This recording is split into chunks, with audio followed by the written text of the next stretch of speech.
Mm. All right. This episode, we're joined by Joseph and Katelyn Benton, class of 2017, class of 2019. How are we doing this evening? Great. Good. How are you? Good. Excited to see you again. This time we'll record it. Um, but good to talk to you again. Yes, you too. All right. So we'll start off with the same kind of question we did last time. Why early college? You want to go first or me? You go first.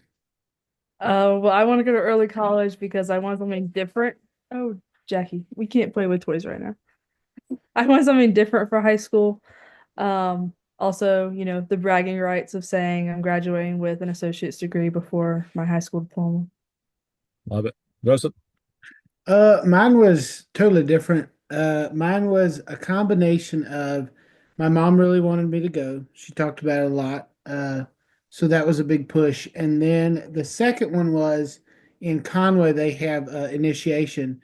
And ever since sixth grade, I was terrified seeing these kids show up with their eyebrows gone.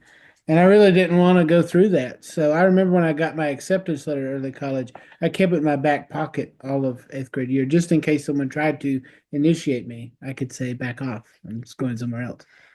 Love it. Love it on both fronts. All right. And Caitlin, you were from Loris Middle, is that right? Oh, I came from North Myrtle Beach. North Myrtle Beach, that's right. And Joseph Whittemore Park. Hmm. Got it. All right. So you go through the Bridge Week stuff, you do freshman year. Is it everything you thought it'd be? I think so. All the icebreakers and you know things that you would do, kind of like almost at the start of a college class or things like that too. Yeah. I think Get, so. Yeah, I'd agree. I'd agree. get to Uh, know a lot of people, yeah, Hmm. yeah. or at least meet them. It's up to you whether or Mhm. not you get to know them. Right. Jackie, good to see you. You hated Mr. Chapel. Perfect. I'd invite my dogs, but they'd be crazy. Very, very crazy. All right. So you do the early college thing. And you guys are 2 years apart in terms of age, uh, but you're married now. How'd you meet? We met in Algebra 2 class. Miss Fall was teaching at the time, and we ended up sitting beside each other. Hmm. And I guess I was interested first, so um, semi-true, but also not 100% the truth. I pretended like I couldn't like see the board, so I kind of scooted a little bit closer. And I was oblivious. Yeah. Here we Classic are. move. Classic move. Yeah. Uh, and then, of course, you did a little bit in high school. Take a break later on. We'll get back to that story here in a little bit because it's a really interesting one.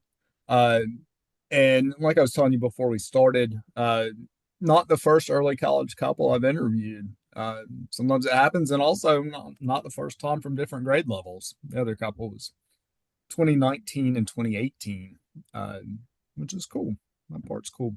Uh, all right, so how easy is it for you to make friends from other grade levels?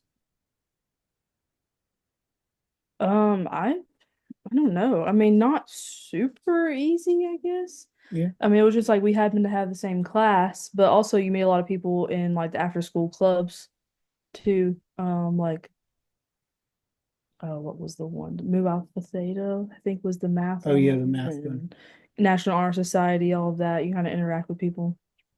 Gotcha. And obviously you do meet some people at meet them really at Bridge. We kind of hear their story and but you don't just really get to know them too much. I know I had no idea who the seniors were because they were strictly full-time college only. So that was news to me when I had heard that some of them were seniors. I was like, oh, never met them before.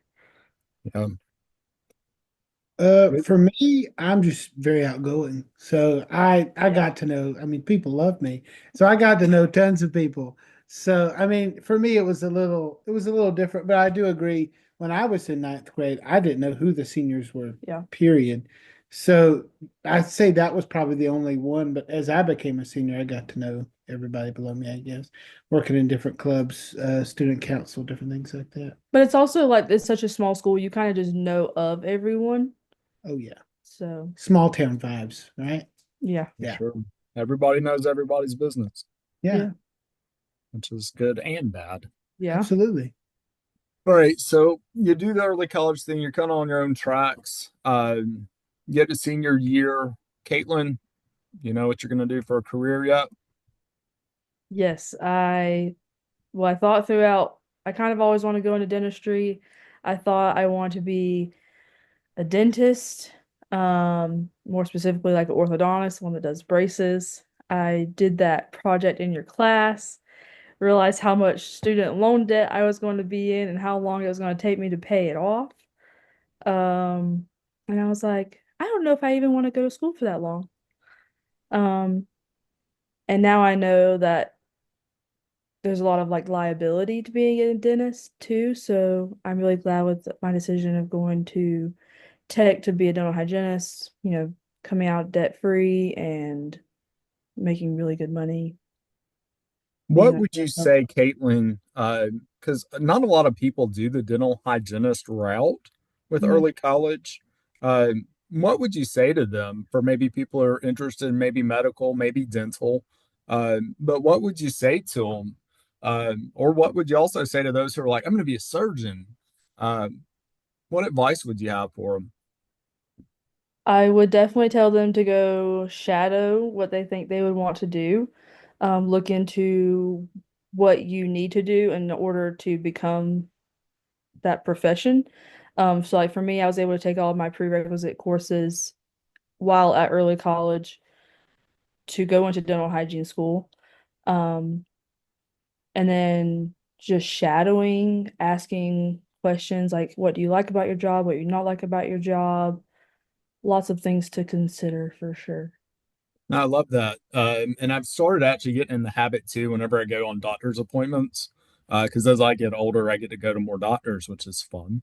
They never have anything good to say, but I like to ask them questions too. Like I've become that guy. It's like, what do you like most about being a stenographer or whatever? And the insight is really valuable. Uh, so I agree. Job shadow, ask questions, see if it's something you really want to do, uh, because it's your livelihood. Right. All right, so you do the dental stuff. Joseph, how's senior year go? Okay. It's going okay. I didn't know what I wanted to do, period. And then Miss Fleming, the principal at the time, we had a long chat. It wasn't really a chat. It was pretty stern. But she basically said, "You got to get your act together, and you got to figure out what you want to do." Said, "I have no idea what I wanted to be a school teacher, a politician. I mean, you name it. I went through all of it, which I still like politics, but that's a different story."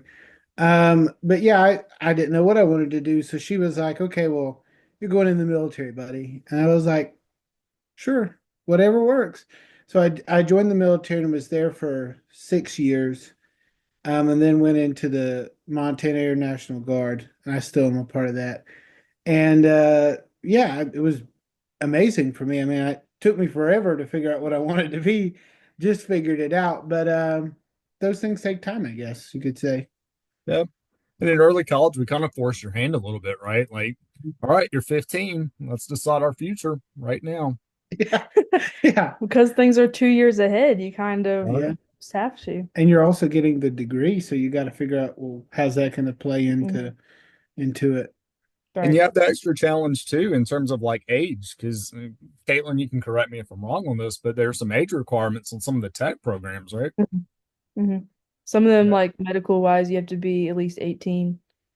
Between that and like law enforcement, CSI stuff, there's some age requirements out there.